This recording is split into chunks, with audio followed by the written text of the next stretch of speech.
Hello. How's it going, everybody? Welcome to D&D Optimized, part of the D4 Network, the show where each week we take a deep dive into one, sometimes two, specific character builds for Dungeons & Dragons 5e. We crunch numbers, we theory craft, and we do our best to create a character that is super powerful and also really fun to play in-game. So if you enjoy creating characters for D&D almost as much as you enjoy playing the actual game itself, then welcome home. This is where you belong, and we're super happy to have you. So thanks for being here. My name's Colby. I'll be your host. Before we jump in, really quickly, just a reminder, if you do enjoy the content, I hope that you will consider joining the channel as a member. You should see a little button down there somewhere to do so. It's only $1 or $2 a month. Not a lot, and I don't offer a lot of perks, but I do give like a write-up to, like a cheat sheet write-up to the character build every single week and post it in the community for members, and it's just a kind of a nice way to have a guide that you can follow along with or maybe use later on to kind of read over and remind yourself if you wanted to try and create this character in-game.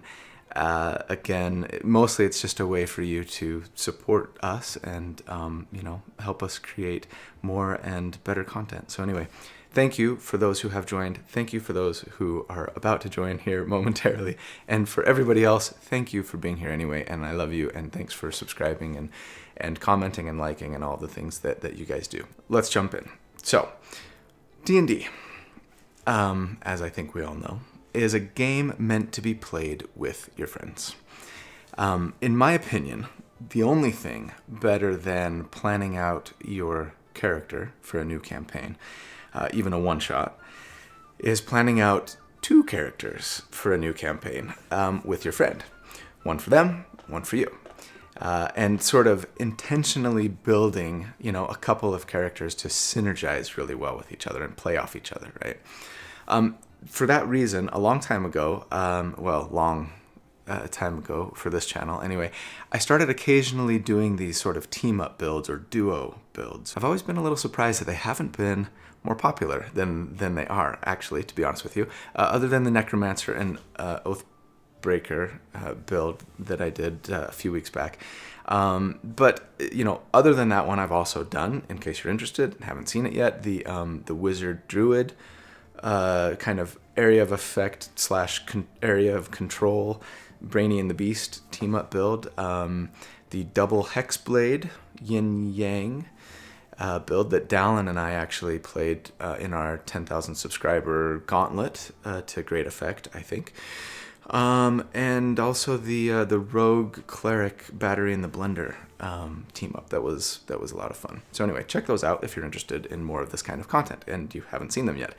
But anyway, I've been wanting to do a team up build with a Wolf Totem Barbarian forever. Basically ever since I started doing these sort of duo builds. I think they just make potentially a fantastic companion to buff their allies and, can be a very strong character in their own right. It didn't become clear to me until recently, however, who the right fit for the ally for a Wolf Totem Barbarian would be, until an idea dawned on me to create a duo that was sort of centered around this theme that I came up with of the wolf and the coyote.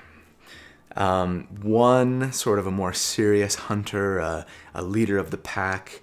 The other, a faithful companion, maybe a little more silly, adventurous, nipping at the heels of the enemy type, looking up to Big Brother, but with a ferocious bite of their own. Maybe a little bit Batman and Robin, with maybe a splash of Abbott and Costello. So, I don't profess to be an expert in Native peoples' lore, but I do know that in many Native American cultures, especially among peoples in like the Southwest, through the plains, the coyote is and was known as sort of the trickster.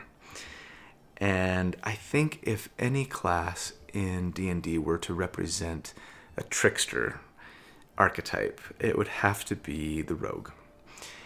Sneaky, crafty, wily.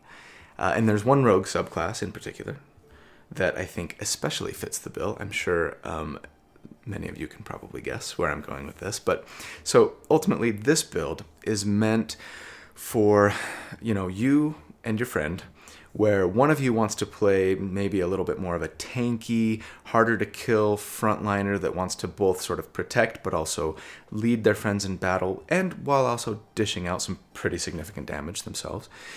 And then the other wants to play a rogue, for all of the reasons that you always want to play a rogue, to be able to be stealthy and pick locks and find traps and do all of those important roguey things, but also do a boatload of damage. And so, without any further ado, I present episode 47, The Wolf and the Coyote. Before we jump into the build, though, I wanted to pause for just a couple of minutes and tell you guys about this week's sponsor. That's exciting.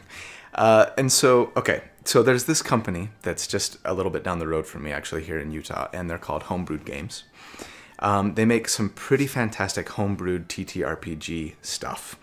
Right now, they're just about to launch their Kickstarter for a new book they've got coming out. It's a D&D 5e compendium, and it's for all things Druid. It's called Druid's Secrets of the Primal Circle, and this is my preview copy, and it's pretty fantastic. If you love Druids, but you're especially if you're maybe a little underwhelmed with their treatment in 5e for D&D, this book is absolutely for you. So first up, the quality is fantastic. It's over 250 pages of great Druid content. It's got a lot of original artwork in there that's really cool.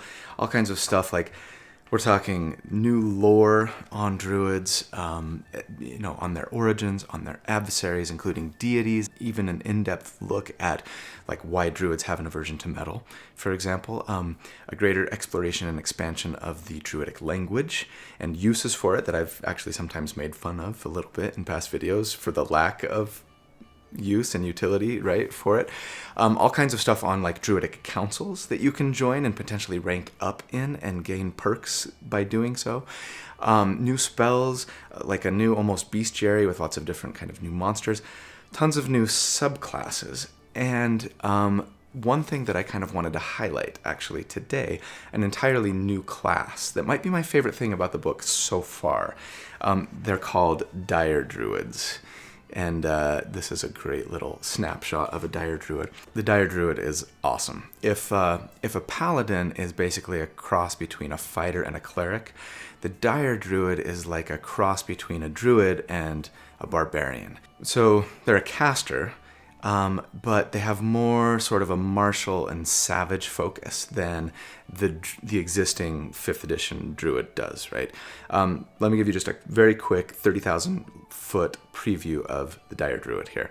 They get spells at the same pace that Rangers and Paladins do, so kind of a half-caster, right? And they get these Druid spells, and some new spells as well that are included in the book. They get unarmored defense, like Barbarians and Monks, but you use your Dex and Wisdom to calculate that, like the monk, but you can also use a shield, so potentially you can get very tanky, especially depending on what subclass you go into. More on that in a second. One thing that I really love about him is that as you level up, you start to manifest more and more physical aspects of your chosen sort of spirit animal or subclass animal. And so you might start to grow fangs or claws or fur, etc., and you get a natural weapon or weapons that you can use to attack with, similar to, say, the Beast Barbarian. And then, best of all, at level 3, when you get your subclass, it's called your Dire Druid archetype.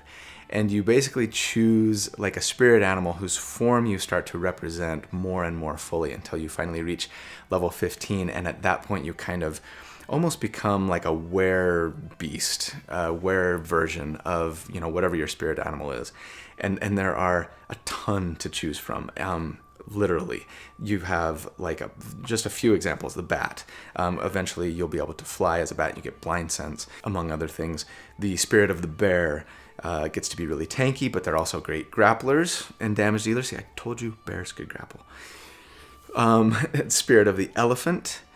gets to make a charge attack and use their trunk as a third arm. Spirit of the Cat is super dexterous, and they're like speedy damage dealers. There's even like a Spirit of the Shark. You can breathe underwater. You get a great swim speed and this cool blood frenzy ability. And my favorite, and especially for this episode today, actually, the Spirit of the Wolf.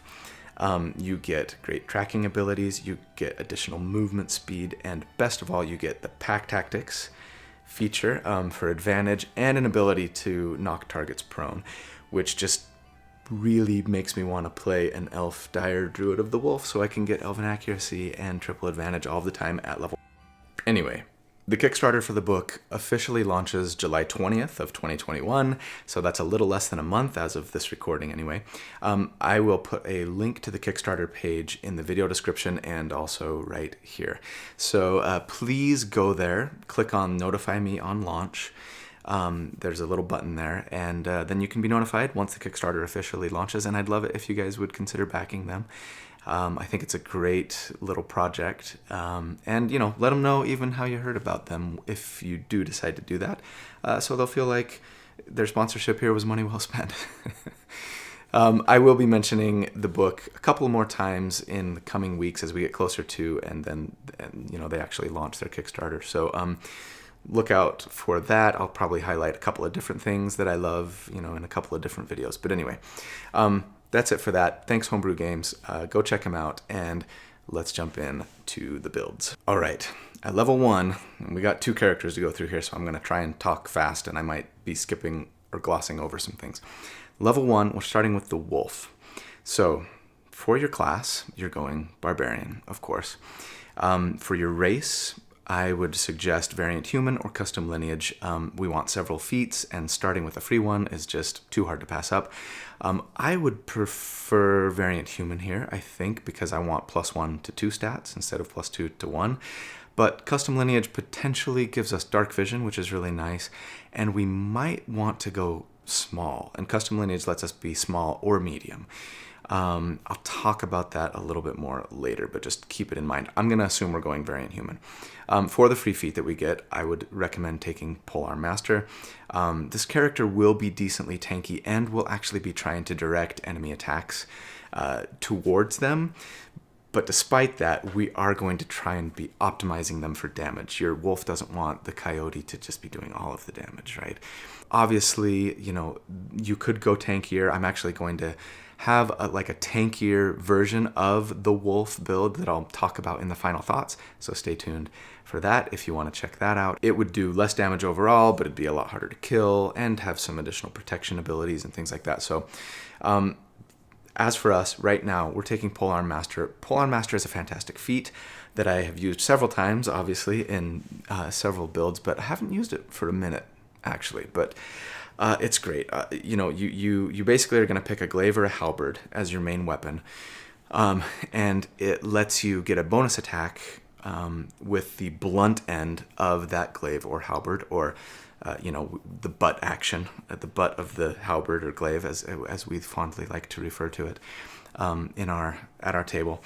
But anyway, the butt of the halberd is only a D4, but since it's the same weapon, you actually get to add your ability modifier to the damage, which just makes this a much more powerful option than going, say, 2-weapon fighting, which doesn't let you apply your strength mod to that bonus action attack unless you take the 2-weapon fighting style, right? And barbarians don't get fighting styles. So anyway, it lets us make an opportunity attack also, Polearm Master, when an enemy enters our reach and not just leaves it. So that's nice, and it's going to give you a lot more opportunity attacks than you otherwise would get.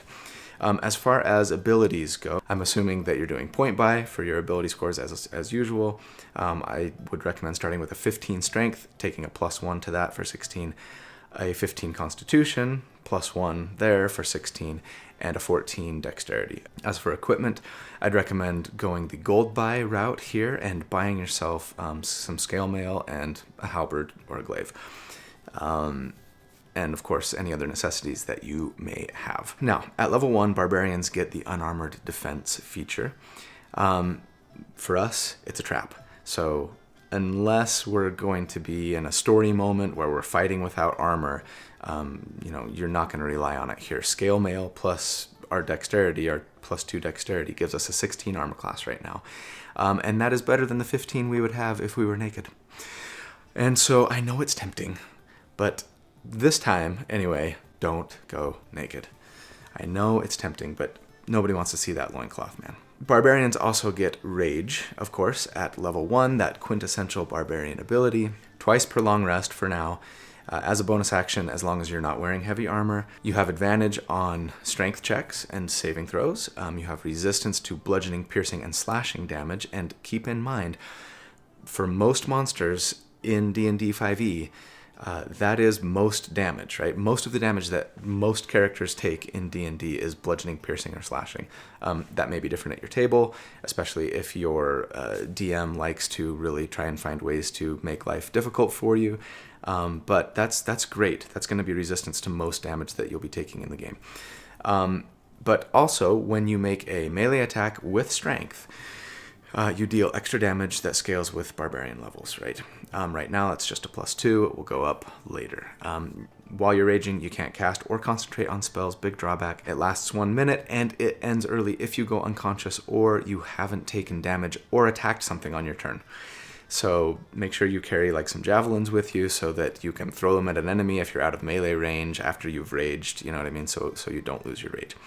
That's level 1 for the wolf. As for the coyote, at level 1, your class is rogue, as I've mentioned, and we are actually going rogue all the way with the coyote.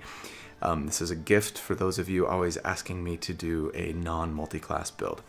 So for your race, I would just say take your favorite elf or half-elf.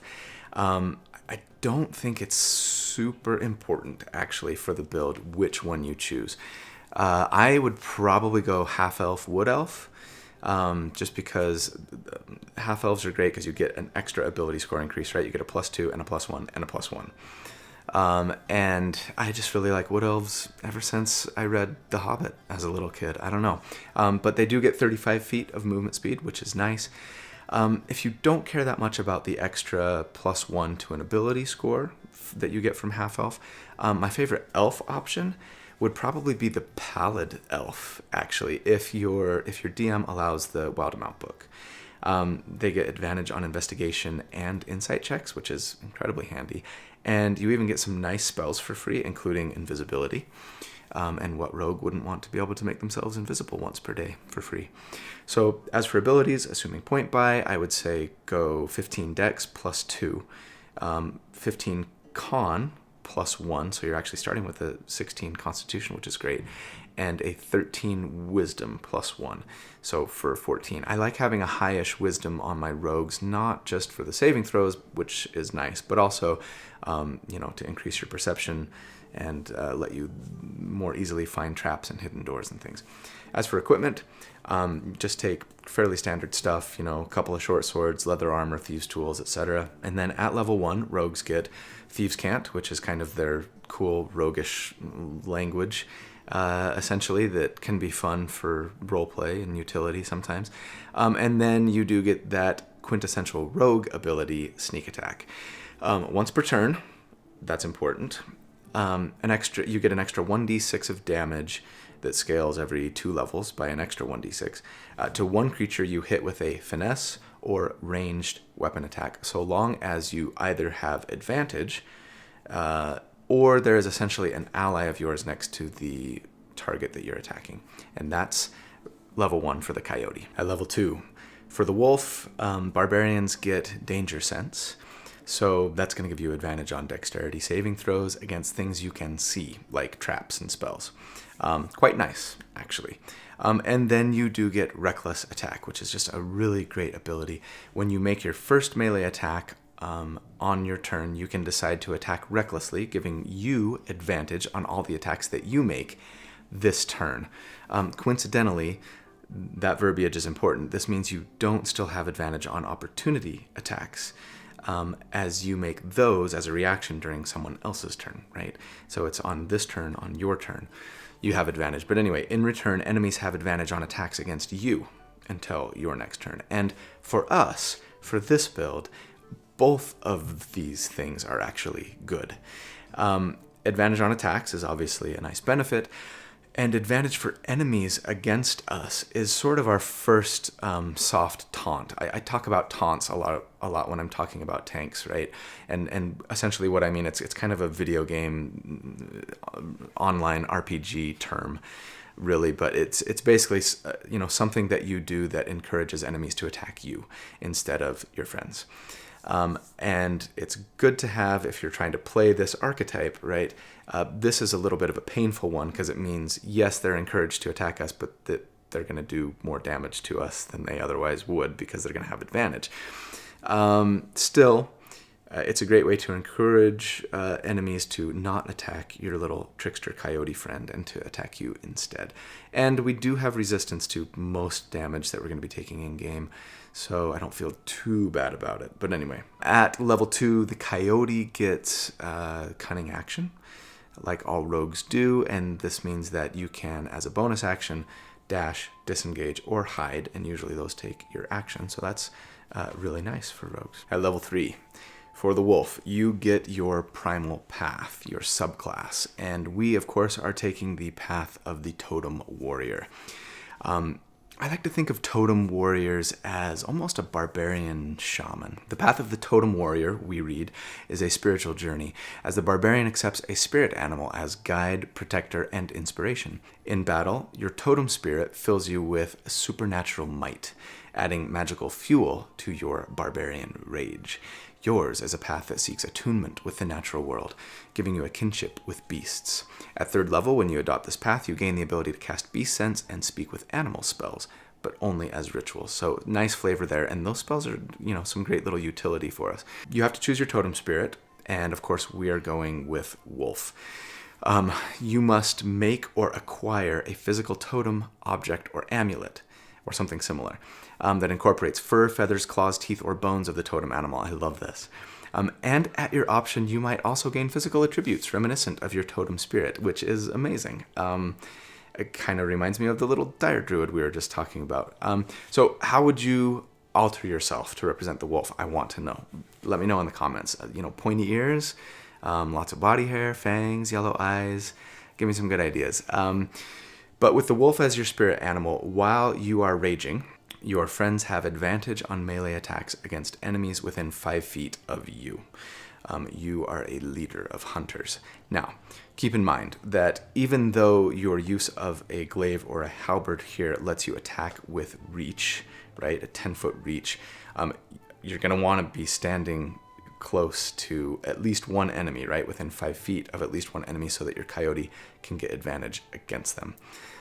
Also, at level 3, we get our 3rd rage per day. So instead of just twice per day, we can do it 3 times per day, which is nice. That'll probably cover most, if not all, of the combat encounters that most of you get at your table. As for the coyote, at level 3, our sneak attack goes to 2d6, and we also get to choose our subclass, our roguish archetype. And we're going Arcane Trickster, of course. I couldn't really do a Coyote Trickster character and not take the subclass with Trickster in the title, right? Now, to be honest, you could absolutely go with another subclass here if you really wanted to. We do get some nice things out of the Arcane Trickster. I think it's the best for damage purposes, as well as thematic purposes, frankly. But if you really wanted to be a mastermind or a soul knife or a thief or whatever, you totally could. It wouldn't impact your damage numbers by a ton. It would. They would be less for the most part, but it's not huge. Most of the damage that we do with this character is going to come from, our main weapon and sneak attack, as with most rogues. But Arcane Tricksters do get some great stuff. Here's what we read about them. Some rogues enhance their fine-honed skills of stealth and agility with magic, learning tricks of enchantment and illusion. These rogues include pickpockets and burglars, but also pranksters, mischief makers, and a significant number of adventurers. So we are the quintessential trickster. We get some spells at this level. We get 3 wizard cantrips, Mage Hand, and 2 others. I'll talk about Mage Hand more in a minute, but for the other 2 cantrips we get, I would take Booming Blade and Message. Booming Blade, again, we use this a lot, right? As part of the spell, you make a melee attack, And then if the target moves willingly before your next turn, they take an extra 1d8 of damage. At level 5, that damage scales at 5, 11, and 7, as with all cantrips. The damage scales here by an extra 1d8, and starting at level 5, you do additional damage on the attack itself, right? An extra 1d8. And that's the main reason why I think this is a good option. Message is my favorite cantrip on a rogue because it's so great to be able to sort of stealth ahead of your party, scouting, and then be able to like telepathically message back to your party what you see, make plans for maybe an ambush, etc., and not have to worry about sneaking back and talking to them and then sneaking back in and, etc. Super handy. As for first level spells that we get, I would honestly say just pick your favorites here. Shield can be great for defense, but right now we're dual wielding, though we might not always be, more on that later. But so it wouldn't let us have a free hand to cast the somatic component for shield here. Something to consider. But anyway, do keep in mind that arcane tricksters only get one spell from whatever school they want. The other two have to be from the enchantment or illusion school. We'll get more like other school choices later on as we level, but for right now we just have one. So choose wisely. I would probably, whatever spells you end up picking, I'd probably pick things that don't require a saving throw, as our intelligence isn't super great, and that can mostly be used for control or utility, as we won't plan on using these spells for damage right now. Sleep is a really good one early on, as it lets you, it gives you a nice control feature that's based on the enemy's hit points, and they don't make a saving throw for it, right? It doesn't scale very well, but we can swap it out later. Anyway, pick your favorites. Getting back to Mage Hand really quick. Mage Hand Legerdemain is a feature that we get here, and our Mage Hand is sort of extra special, and it's very perfect for our Coyote Trickster. It's invisible. You can pick locks and disarm traps with it, and even try to pick pockets and go unnoticed if you can succeed at a sleight of hand check versus a passive perception of your target. And you can even use your Mage Hand as a bonus action via your Cunning Action feature. So lots of cool utility and fun that you can have with this. Let me know your favorite hijinks to get up to with the Mage Hand Legerdemain. At level 4, the Wolf gets an ability score increase or feat, and we are going Great Weapon Master. Yes, we're doing the old Polearm Master, Great Weapon Master combo here. It's strong, it's reliable, it's great damage, especially when you have advantage on your attacks, as we do. Because yes, you can choose to, when you're attacking with a heavy weapon, take a -5 to hit penalty, but if you hit, do an extra 10 damage, flat damage. And that's really good. For those who don't know, when I put numbers, I always put a link to a graph and a spreadsheet, right, that kind of shows the numbers and how they scale versus enemy armor class and things. And I always will mark in yellow the cell that indicates at what enemy armor class you should stop using the Great Weapon Master feat, because that -5 penalty is hurting your numbers, right? So look for that and let me know if you have questions. Keep in mind as well with Great Weapon Master that when you get a critical hit or reduce an enemy to 0 hit points, with your Great Weapon, you can make an extra attack as a bonus action. Now, of course, we are already typically getting a bonus action with our weapon, the butt action, right? But that would typically mean then a D10 as a bonus action instead of our usual butt action D4. That's something that I always forget when I'm playing a character with this feat, so try and remember that. As for the Coyote, at level 4, of course, they also get an ability score increase or feat, and we are taking the Sentinel feat. I know. I'm delaying Elven Accuracy and keeping my Dexterity at 17 for 4 more levels, and believe me, it hurts me. It hurts me more than it hurts you. But this feat is absolutely paramount and key to our build. So when you hit an opponent with an opportunity attack, the creature's speed becomes 0. That's part of the Sentinel feat. For the rest of their turn, that's really nice. Also, they provoke opportunity attacks even if they disengage. Cool. The best part of this feat, and the main reason that we're taking it, when a creature within 5 feet of you attacks someone else who doesn't have this feat, So wolf, make sure you don't pick up the sentinel feat. Okay. You can use your reaction. The coyote, the rogue, can use their reaction to make a melee weapon attack against that enemy, right? So let me remind you of something very important here about how sneak attack works for those who don't know. You can apply your sneak attack bonus once per turn. So on your turn, you can use it once. And if you use it on someone else's turn, you can also use your sneak attack, right? This reaction attack that you would get from the sentinel feat would be made on someone else's turn, specifically the creature who you're attacking, who is attacking someone other than you, right? So rules as written, you can apply your sneak attack damage here on this reaction attack. And of course, with advantage, as long as the wolf is within 5 feet and raging. So this is where the build really kind of comes together here at level 4. The wolf rages, they do a lot of damage, encouraging the enemy to attack them because the enemy has advantage for doing so.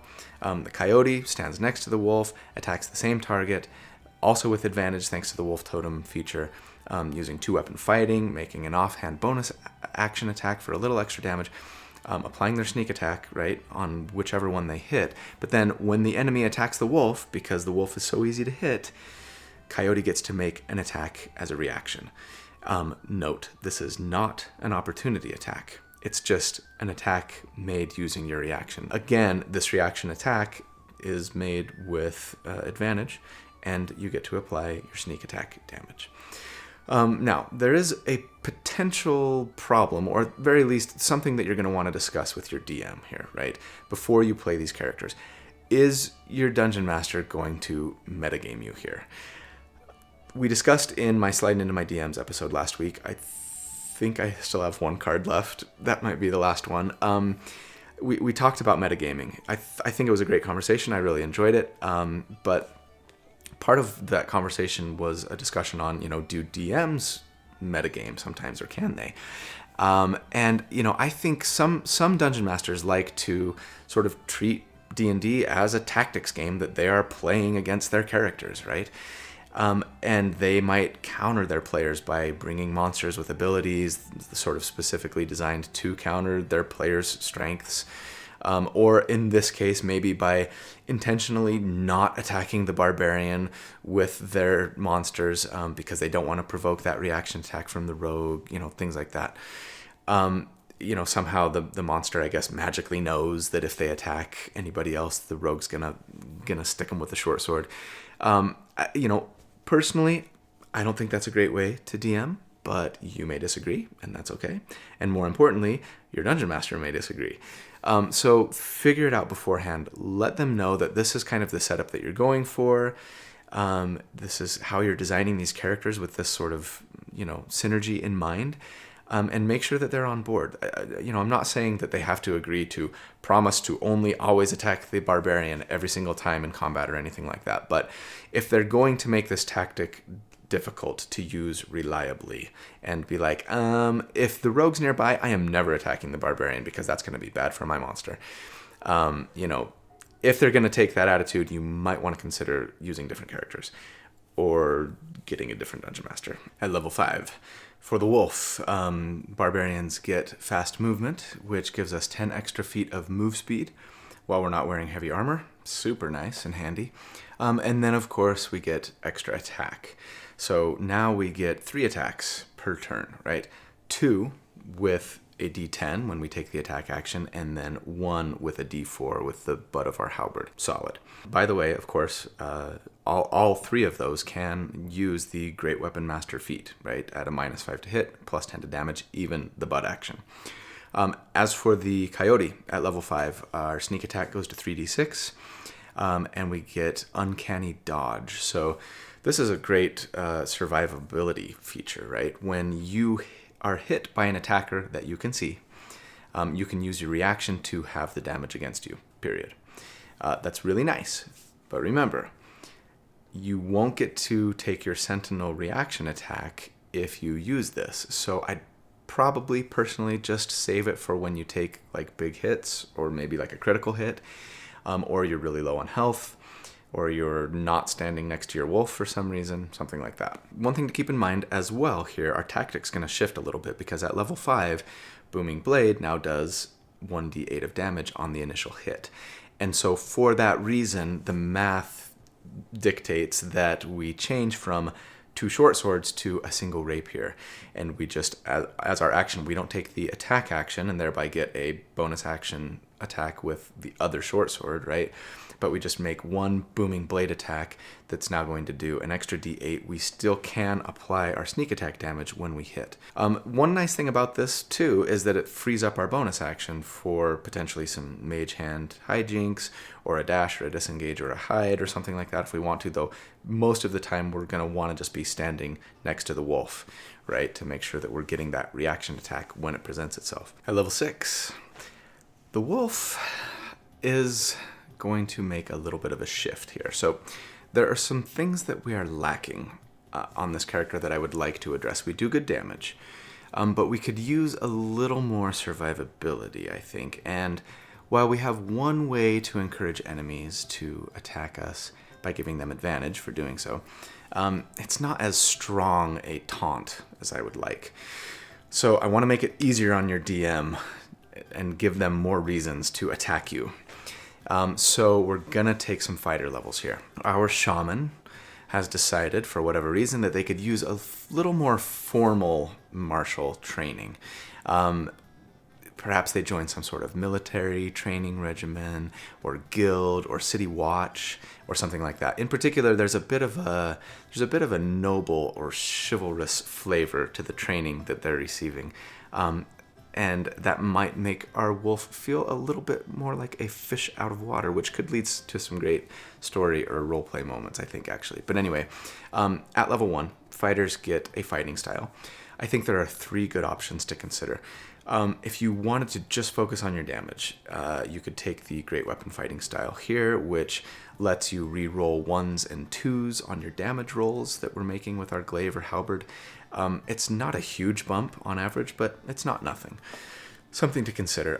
If you wanted instead to focus on like protecting your allies and your Coyote especially, the Interception Fighting style is fantastic. I've talked about it a lot. It lets you reduce damage to an ally that's within 5 feet of you by a 1d10 plus your proficiency. As a reaction, you can kind of intercept some of the damage that they take from an enemy. We are already encouraging attacks against us, and soon will be discouraging attacks against others. So I think for that reason, I'd probably go with like the defense fighting style here personally.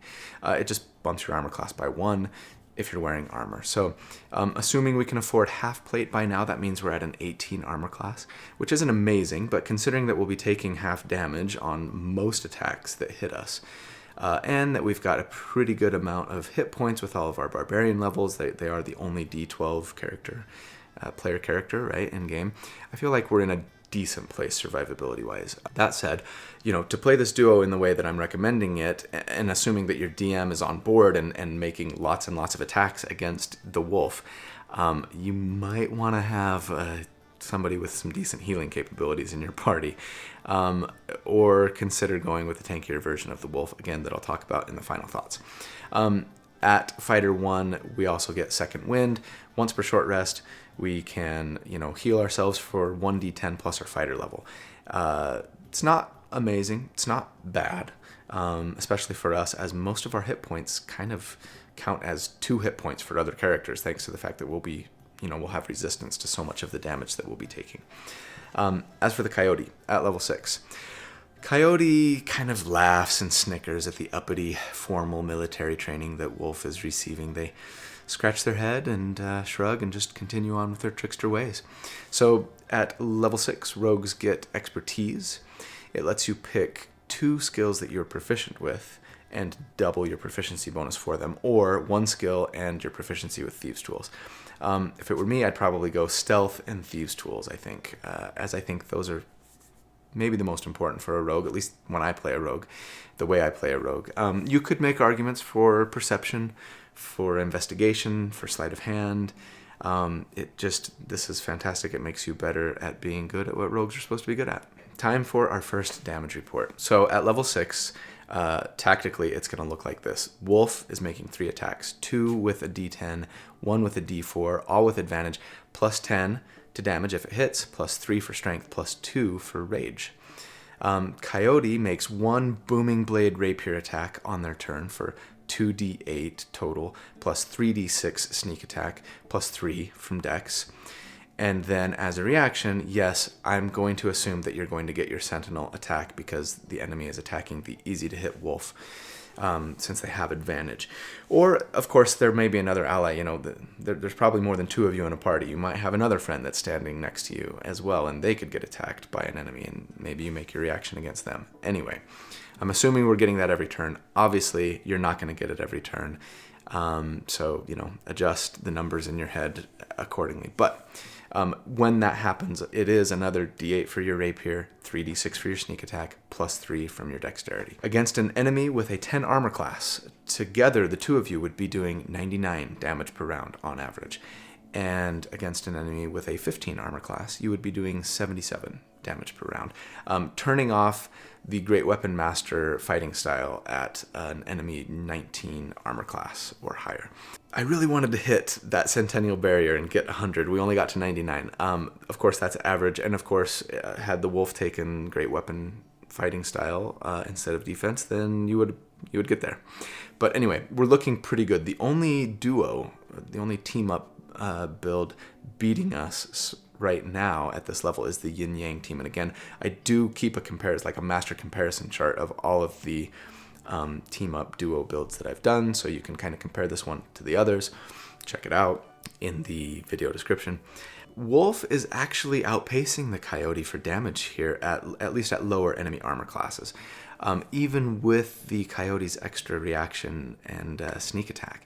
That will change soon. But it turns out that Polearm Master plus Great Weapon Master is strong. Who knew? That's okay. Coyote gets to do all the cool, fun, sneaky, rogue things, and there's more to this game than just numbers, people. Honestly, I'm actually glad that the wolf is doing so well damage-wise, because I think it might encourage your Dungeon Master and or your enemies even further to attack the wolf here, as they might be the bigger threat on the battlefield right now. At level 7, wolf is a fighter 2. And they're starting to chafe at their collar here, but they're learning so much in their formal military training. And they get Action Surge.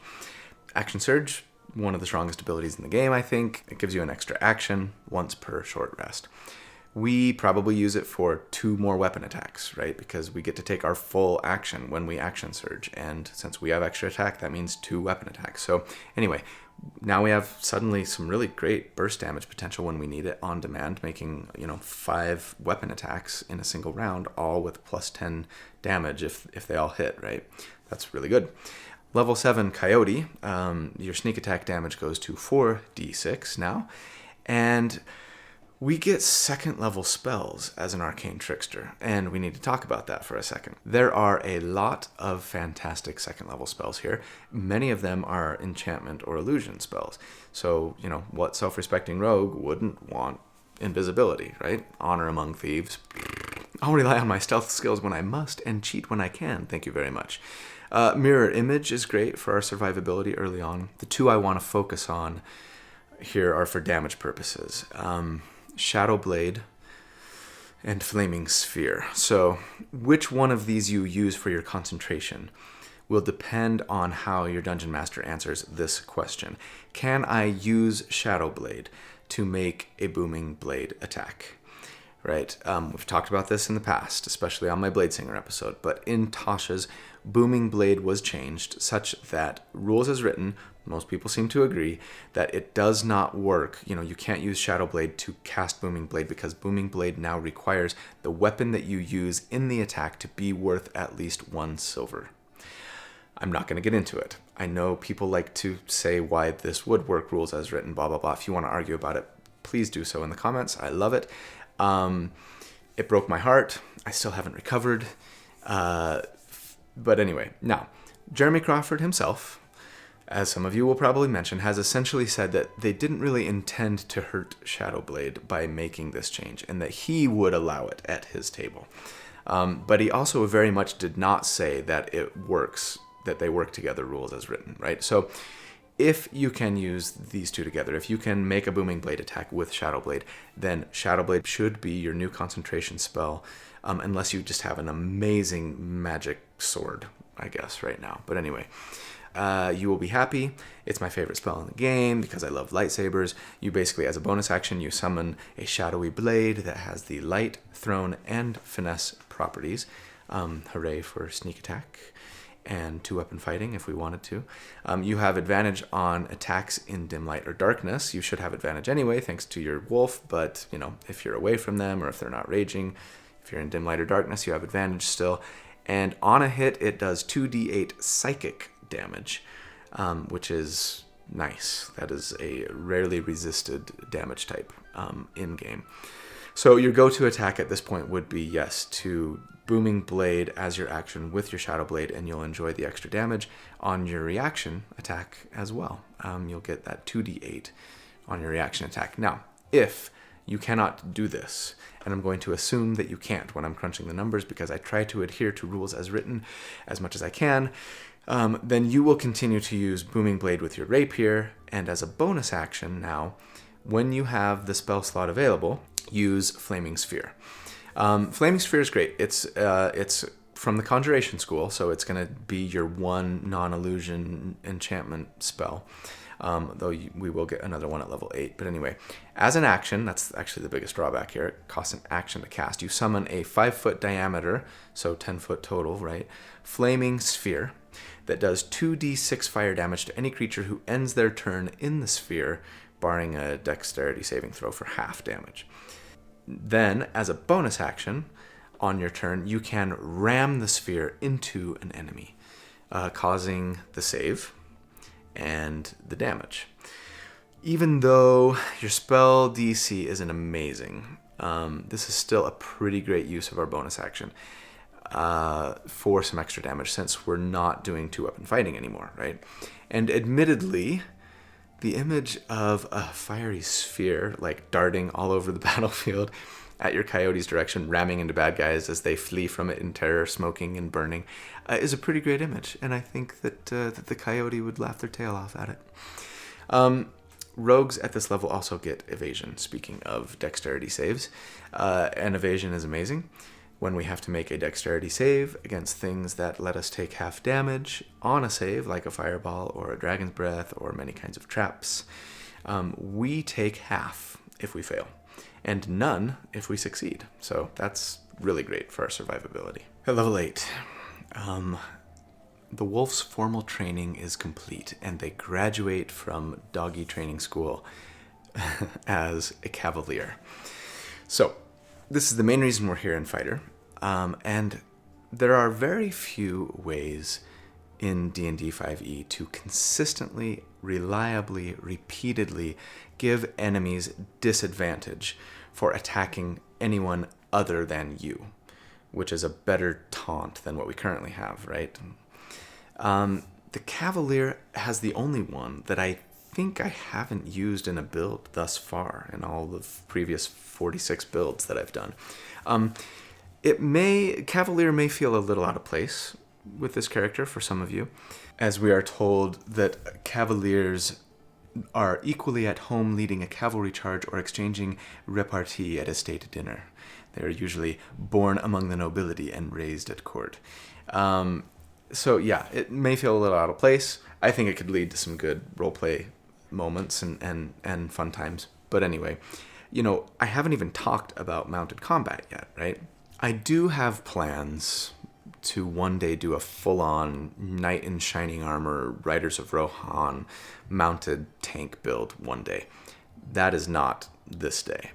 The truth is, as we discussed at great length in one of my Slide Into My DMs episodes on mounted combat, and I don't have any cards left to link to it, so if you're interested, you'll just have to look for it.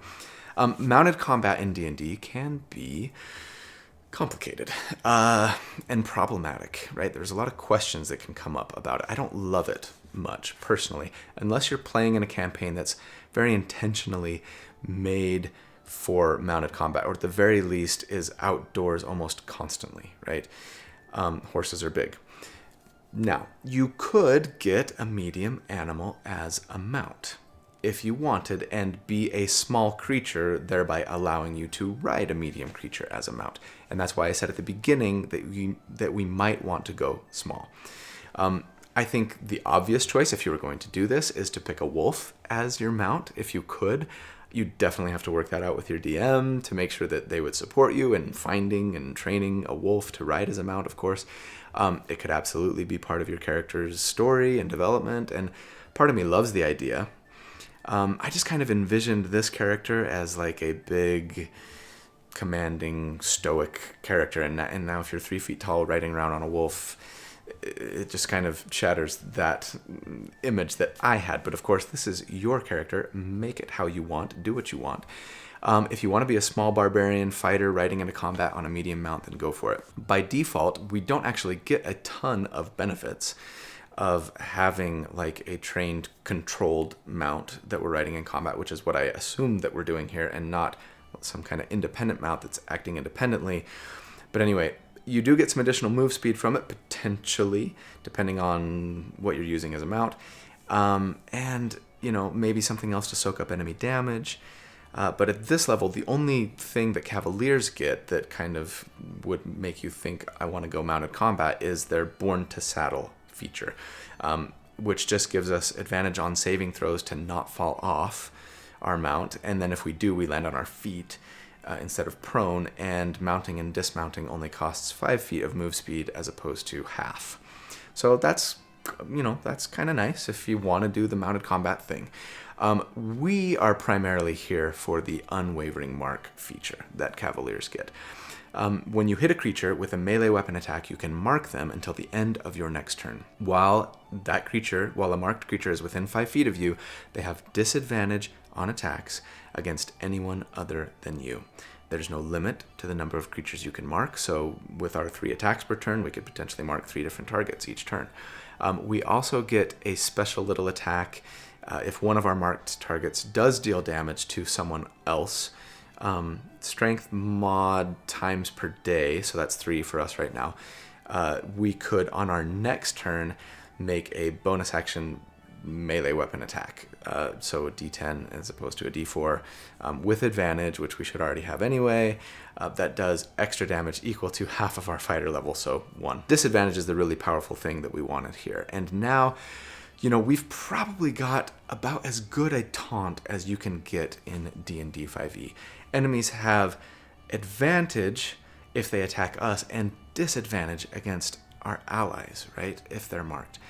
And so at this point, if your DM is making consistent attacks against the Coyote, they are playing you hard. I should probably qualify that statement. Your DM might not be playing you hard. They might just trying to be what they would consider to be realistic. I don't know.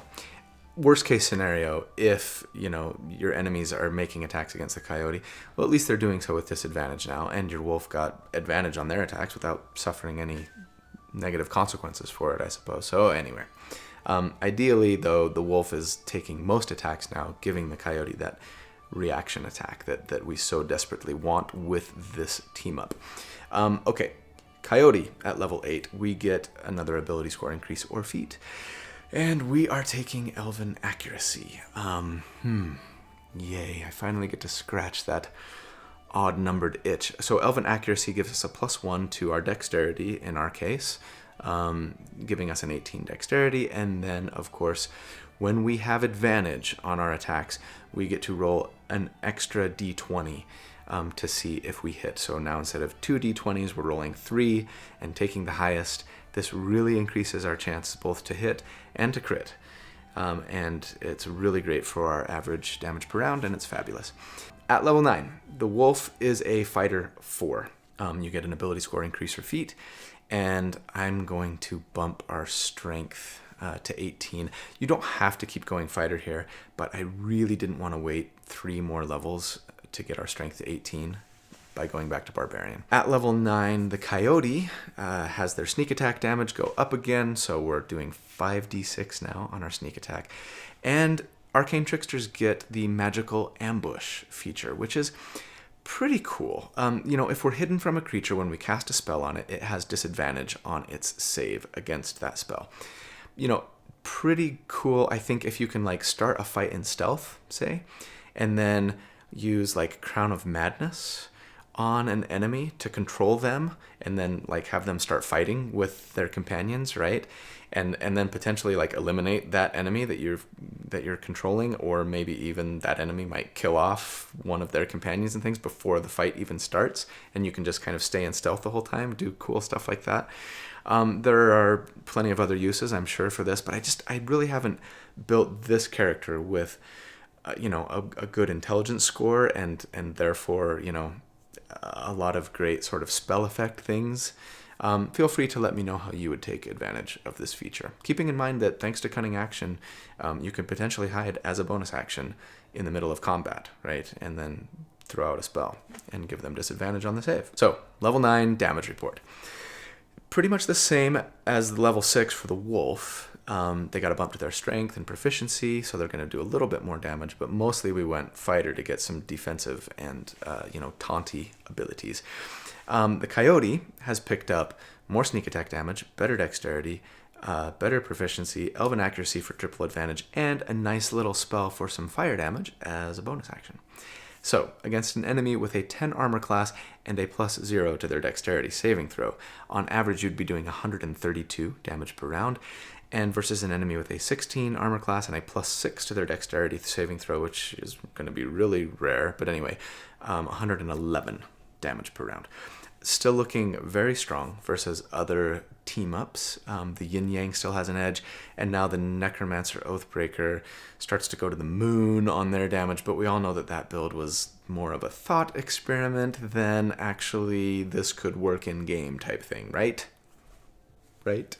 At level 10, for the Wolf, the Cavalier gets some really nice features for tanking and protecting, especially at later levels. I wanted to design this duo with more an eye toward the damage. And also I think the Barbarian better captures the sort of feel of the character that I wanted to build for this team up. So I'm going back to Barbarian. Granted, the fighter path probably outpaces the Barbarian path in damage as well once you hit fighter 11, but that wouldn't come until very, very late for us, right? Because at fighter 11, you get that third attack, an extra attack, which is really, really strong, but again, wouldn't come till like level 16 for us, which I just didn't want to wait. So anyway, we're going back. The wolf is getting out of the kennel. They're going back to the wild. And at Barbarian level 6, we get our 4th rage per day, which is great. And we also get an aspect of the beast feature. Lets us choose kind of another feature from our spirit animal, and we don't have to go wolf here. You can choose a different animal if you wanted. Each option is pretty much utility focused. Wolf lets us track other creatures at a fast pace, move stealthily at normal speed. Pick the option that you find most useful or fun. As for the Coyote, at level 10, we get another ability score increase or feat. Rogues get more ability score increases than most classes, which is fantastic. So we're going to cap our dexterity now, bump our dex up to 20, and that feels really great. At level 11, the Wolf is a Barbarian level 7, and we get Feral Instinct. That gives us advantage on our initiative rolls, which is great. And as long as we're not incapacitated, and we enter rage on our first turn before doing anything else, if we're surprised, we can act normally on our first turn. Normally when you're surprised, you don't get to take an action or even a reaction until after your first turn is over, but now you can do all of those things. As for the Coyote, at level 11, your sneak attack damage goes to a 6d6, and again, ideally, you're getting that twice per round, right? And you get the reliable talent feature, which is really nice. Whenever you make an ability check that lets you add your proficiency bonus, any roll of a 9 or less is instead treated as a 10. And that's pretty amazing for all of the roguey things that we need to be roguey for. Also, keep in mind, Booming Blade goes to a 2d8 now at this level, which is great for our damage. At level 12, Barbarian 8 for the Wolf, you get an ability score increase or feat, and I'm going to bump strength and take it to 20. Again, with the focus on damage that I have here, I'm going strength, but building up your tankiness wouldn't be a bad choice either. As for the Coyote at level 12, you also, of course, get an ability score increase or feat, which is great, and I think I probably go Fighting Initiate here. There's some good options. If you wanted to lean into your spell casting more, I'd probably bump Intelligence to improve your spell difficulty check, not to mention your investigation checks and other things that Intelligence is good for. Increasing Constitution is really never a bad idea, although if we're always fighting, with the wolf by our side, we're hopefully not getting hit all that often. I think I would, like I say, go Fighting Initiate here. It's a new feat from Tasha's that lets us choose a fighting style, right? And I think I would actually go with a 2-weapon fighting style here, which lets us add our dexterity modifier to attacks we make with our offhand weapon as a bonus action. We're actually not even using 2-weapon fighting currently, right? We're still Rapier Booming Blade. So this might seem silly, but that's about to change. And so getting that extra 5 damage per turn just makes me feel a lot better about my bonus action attack. At level 13, the Wolf is a Barbarian 9, and your Rage bonus finally increases from 2 to 3. So 3 damage on every hit, which feels like it's been forever that it's just been stuck at 2 there, so that's nice. We also get Brutal Critical, which is another minor damage bump. When we get a critical hit, we will get to add two extra weapon dice now instead of 1 extra weapon dice. So this basically means that from now on, you will only crit with your butt action, because you're going to want to crit with the pointy end, with the sharp end of the halberd for those extra d10s, but instead you're just going to get extra d4s. Just get used to it. At level 13, the Coyote, this is a big level for us. So our sneak attack damage goes to a 7d6, which is great. We get the versatile Trickster feature, which doesn't do a ton for us. As a bonus action, we can distract targets with Mage Hand, giving us advantage on attacks against them this turn. It's kind of like a familiar taking the help action, but it only works for us. So, we should already have advantage, but definitely something to do if your wolf isn't nearby or isn't raging, etc.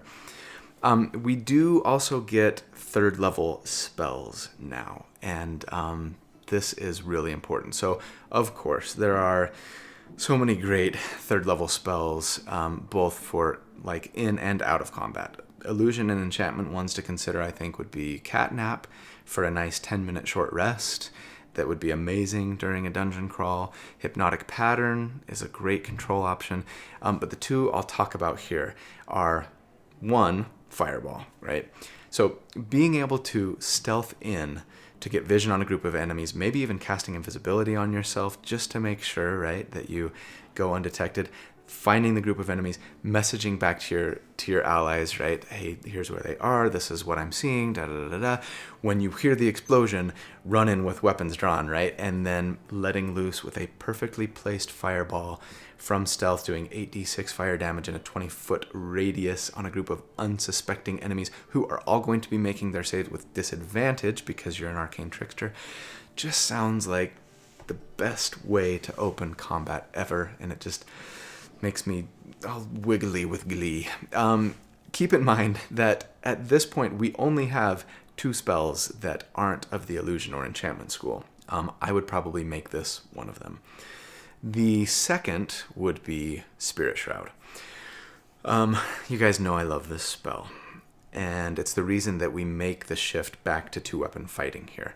It requires concentration. You cast it as a bonus action, and from then on, when you make an attack against an enemy within 10 feet of you, you get to deal an extra d8 of radiant, necrotic, or cold damage on each attack. So the more attacks, the merrier, and thus 2-weapon fighting. We also get the nice benefit of slowing down any enemies within 10 feet of us by 10 feet of move speed. So some additional little control makes this the superior choice now, I think, for our go-to concentration spell. So damage report at level 13 now has Wolf in mostly the same place with bumps to rage, bumps to strength, proficiency, and a brutal critical addition. And the Coyote has now changed pretty drastically from where we were at 9 to 2-weapon fighting. They've got additions to their dexterity on that bonus attack, right? More sneak attack damage that we assume lands twice per turn thanks to their reaction attack, right? Higher dex, higher proficiency, and now an extra d8 per hit thanks to Spirit Shroud. So against an enemy with a 10 armor class, we will be averaging 166 damage per round between the two of them, the Wolf and the Coyote. And against an enemy with a 17 armor class, we will be averaging 147 damage per round. At level 14, the Wolf is a Barbarian 10, and they get the Spirit Walker feature. It's kind of a nice little utility feature here. We can cast the Commune with Nature spell as a ritual, where our spirit animal appears and gives us information about the surrounding area. Basically, super flavorful, sometimes really useful. The Coyote at level 14 gets Blind Sense. If you can hear, you're aware of any hidden or invisible creature within 10 feet. Situationally fantastic, and otherwise worthless. Anyway, level 15, the Wolf is a Barbarian 11. You get Relentless Rage. This is a really nice tanky feature. If you're raging, you drop to 0 hit points, but you don't die outright. In other words, you don't take so much damage that it would put you at a negative equivalent to your total of 151 hit points that you have right now. If you make a DC 10 Constitution saving throw, which you will make as long as you don't roll a 1, you instead drop to 1 hit point instead of 0, right? You even get to repeat this as often as you want, but each additional time you do so per day, the difficulty check goes up by 5. Still, with your con and your con proficiency, you've got a decent chance of making it even the second and third time that it happens in a day, which is fantastic. You're a zombie now. You're a wolf totem zombie. At level 15, the Coyote, their sneak attack goes to 8d6, which is great. And then you get the Slippery Mind feature. So that gives you proficiency in your wisdom saving throws, which is really nice. I wish we could have had that earlier, but hey, I'll take it. At level 16, the Wolf is a Barbarian 12, and they get another ability score increase or feat. I'm probably going tough here. I think the tough feat. At this level, we're likely taking a lot of damage per round, despite our resistance to most of it. And the 2 hit points per level that this feat gives you is, for a Raging Barbarian, is closer to the equivalent of 4 hit points per level for other classes. That said, a good argument could be made for bumping your Constitution here instead, especially now that we have Relentless Rage to sort of bump our checks there against that DC, among other things, and still give us more hit points, right? Also, Barbarians get 5 rages per day now. As for the Coyote, at 16, you get an ability score increase or feat as well. You could go Piercer feat for a little bump to your damage. It wouldn't be much. I'm probably bumping intelligence here, I think, for the better spell DC and, for your investigation checks and things. You do what you want to do. At level 17, the Wolf is a Barbarian 13. They get another helping of Brutal Critical. So now you get 3 more weapon dice when you crit, which is potentially really good, especially if you're critting with, the sharp end of your halberd. And then the Coyote at level 17, their sneak attack goes to 9d6, and they get the Spell Thief feature. This is the pinnacle of the Arcane Trickster abilities, and it's actually a pretty nice one to help you shut down enemy spellcasters. So 1 time per long rest you can use this. And this is what it says. Immediately after a creature casts a spell that targets you or includes you in its area of effect, you can use your reaction to force the creature to make a saving throw with its spellcasting ability modifier. The DC equals your spell save DC. And that's kind of why I wanted to bump my intelligence, a big reason why. On a failed save, you negate the spell's effect against you, and you steal the knowledge of the spell if it is at least 1st level, and of a level you can cast. It doesn't need to be a wizard spell. For the next 8 hours, you know the spell and can cast it using your spell slots. The creature can't cast that spell until the 8 hours have passed. So, with our lowish intelligence, this won't always work against an enemy caster, of course. And we only know 3rd level spells, right, at the moment. But when it does work, it will be pretty amazing. You could, of course, have Counterspell at this point in your arsenal, but this has the potential to be even better than Counterspell situationally. Final damage report. Tactics haven't changed much since last time, just some small damage bumps here and there and some additional sneak attack bumps.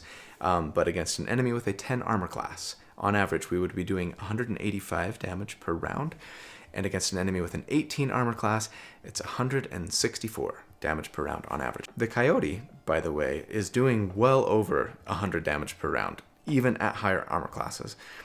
Thanks to the Sentinel feat, and the enemy's going after your wolf, right?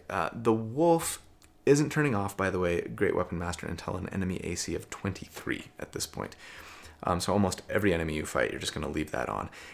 But the duo together is still just kind of middle of the pack compared to other duo builds, which is great, by the way. I've sort of built all of them for damage, right?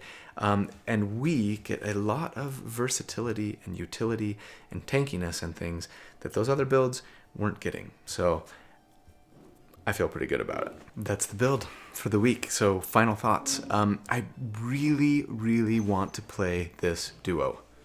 Mr. Rogers, Preston, anybody who wants to do this with me, maybe even for a one-shot, right? My favorite archetype in D&D is like the stealthy, dexterous, high damage dealer.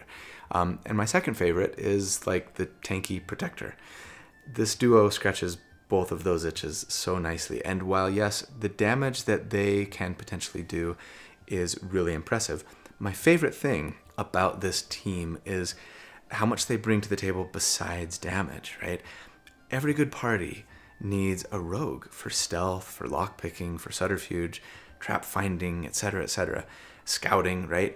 And while a tank in D&D may not be strictly sort of necessary in the same way that it is in, say, an online video game, RPG, having someone on your team who can help protect the more vulnerable members of the party while also dealing out pretty great damage, which is, I think, a key ingredient often missing from a lot of tank builds, even some of my own, frankly, should be a welcome boon to most parties. This duo gets to fill a lot of important roles, and I think it would be a blast to play as either the wolf or the coyote.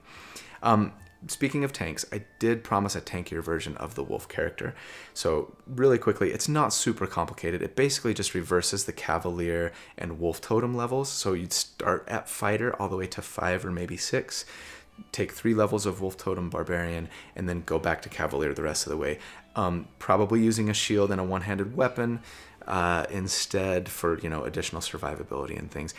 As for the numbers, your damage is significantly less, of course, going this route, even once you hit fighter 11 to get that 3rd attack, since you're missing, primarily because you're missing those all-important Polearm Master, Great Weapon Master feats.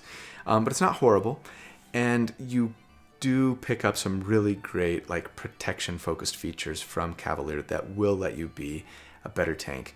Not to mention the additional ability score increases and feats that fighters get to help you buff your con higher, allow you to take shield master feat, etc. Either way, I think you could play this wolf.